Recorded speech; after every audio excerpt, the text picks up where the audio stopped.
One is what we call the offensive, which is I want to protect my mark. I want to keep others from using it. I don't want people stealing my stuff like we talked about before.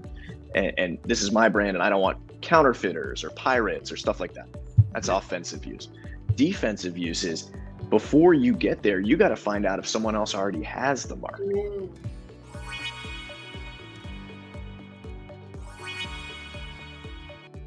Well, hello, everybody, and welcome. Happy Thursday to you all.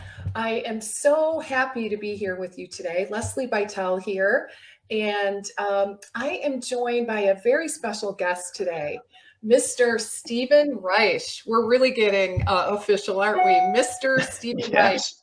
Wow. And yeah, exactly. So I'm absolutely delighted to welcome Stephen to our show today, guys, because I really wanted to get more in depth on this particular topic. This is a really awesome topic. Many of you have had questions about this.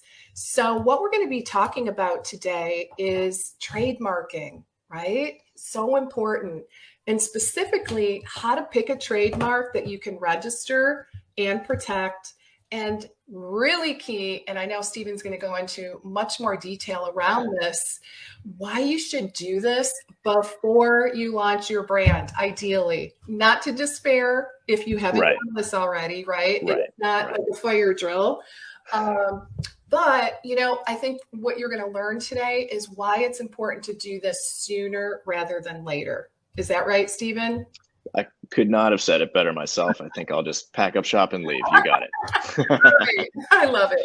All right. So guys, you're going to learn a lot, including what is a trademark, why you need one, what is registration, and do I need to do that? What if I'm already using a trademark but haven't registered? So lots of really critical information today. So with that being said, what I'd love to do, Stephen, is I'd love to learn a little bit more about you. This is actually the first time you and I have met. Yeah. So I'd love if you wouldn't mind sharing just a little bit, maybe about your journey. How did you end up specializing? And I should say, Stephen is an attorney at law. Don't want to forget that. Right. So how did you end up specializing in this particular area of law? Well, first of all, thank you so much for having me, and it's great meeting you. This is really exciting, and it's just fun to be on your platform. How did I get into this area of law? Well, you know, it's funny, like we were talking before, and I think a lot of folks out there, I had an interesting journey, and I have not just one career. I'm a lawyer, but I don't know if you and I talked about this, but I'm also an actor. So way back in the day, I was doing acting a lot, and you know, I realized I wanted to also, you know, make a living. So I went to law school, and now I actually do both. But that's aside the point. The reason that's interesting is that the entertainment world got me into intellectual property, which is sort of what we're talking about today. And you know, that can often be entertainment contracts, can be copyrights, but trademark goes hand in hand with that. So I think I was predisposed to that angle of the industry. And then I just kind of started to run with it. Great. So I had no idea about the acting background. Yeah, it's unique. That's kind of cool. Yeah, and I can definitely see how, you know, that connection. So you decided to go to law school so that you could kind of eat, right? Like pay the bill. And then you were able to merge these two passions. So that sounds that's awesome. I love that. So, all right, well, let's jump right in then. And by the way, you are located where? I'm in Boston, Boston, Mass. I'm actually, you know, currently I'm in New York, but I'm now currently living in Boston, Mass. And I'm licensed to practice in Massachusetts and New York. Okay. All right. But the stuff we're talking about today is actually federal, so it doesn't necessarily matter where someone's located, just to throw that out there. Yeah. All right. Yeah, that's important. All right. All right. So let's jump in. Let's start by let's get some definitions, shall we? Yeah. So what exactly is a trademark? And I'll preface this also by saying, I think there's some confusion around trademark versus copyright. Oh yeah. You know, right? When you said it. So can you define that for us? Sure, and there's a good reason for that confusion. It's confusing, and the more I practice, the harder it gets. But very simply put, copyright is an original work of art, artwork, or authorship, as they call it. Usually books or songs or movies. Usually the artistic world, it can get businessy with business methods and code. But for the most part, you're in that world with copyright. Trademark is, very simply put, how you advertise what you're selling, whether it's a service, where we call it a service mark, or goods, where we call it a trademark. And what is it? It can be a symbol, a device, a logo, a short phrase. It can even be a sound, like Netflix's da-dun. It can even be, although I've never done one myself, and it can even be a smell. Okay, wow. Some colognes, I think, go there.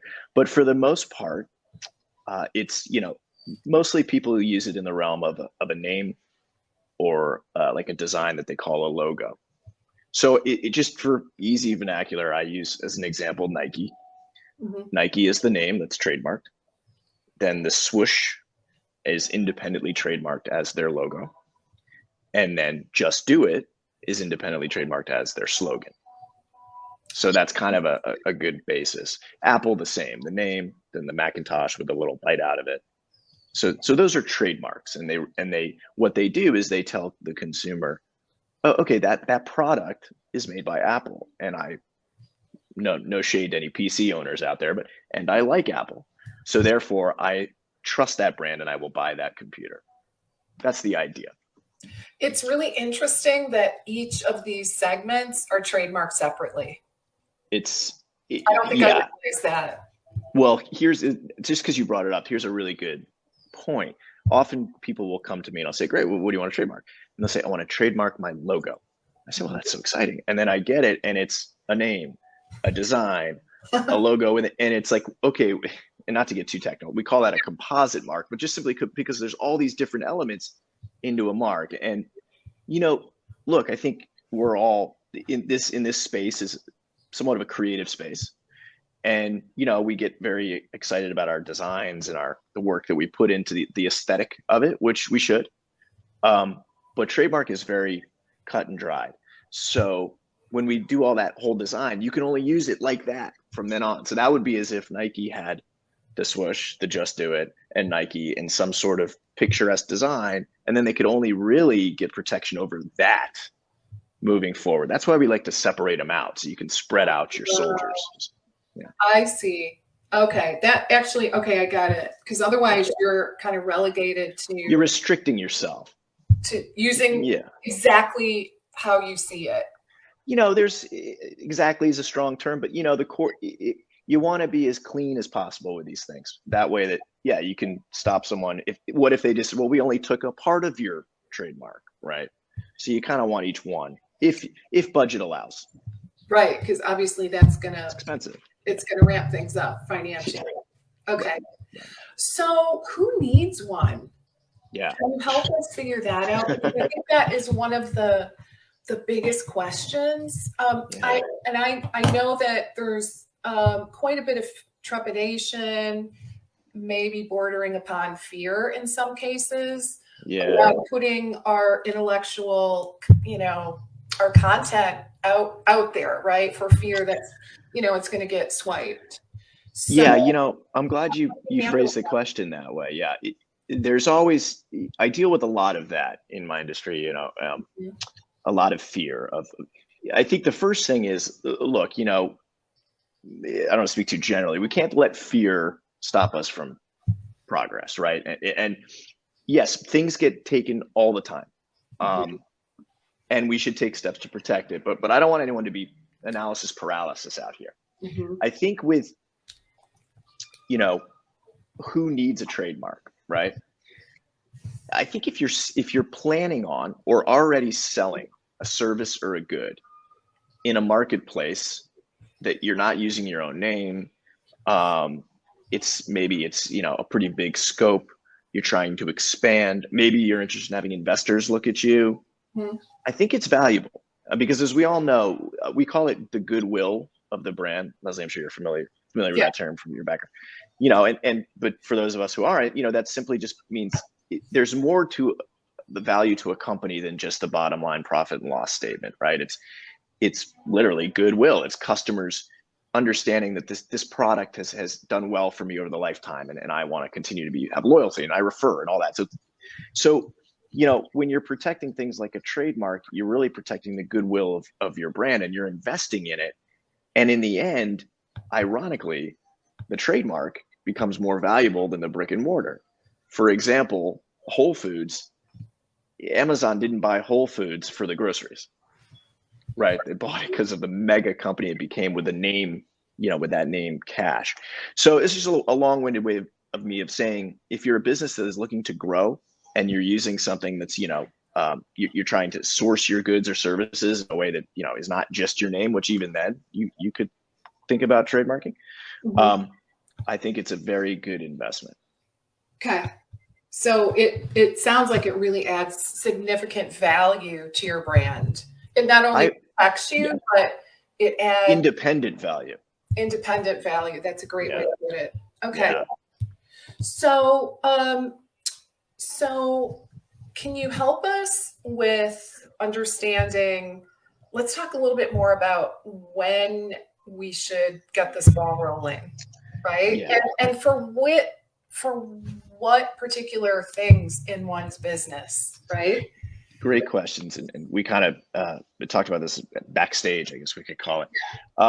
Look, for me, if it's just off the cuff, the earlier the better. In terms of, well, we'll just start there. Yeah, I think the earlier the better because, and as I was telling you this before, there's sort of two sides to the trademark coin.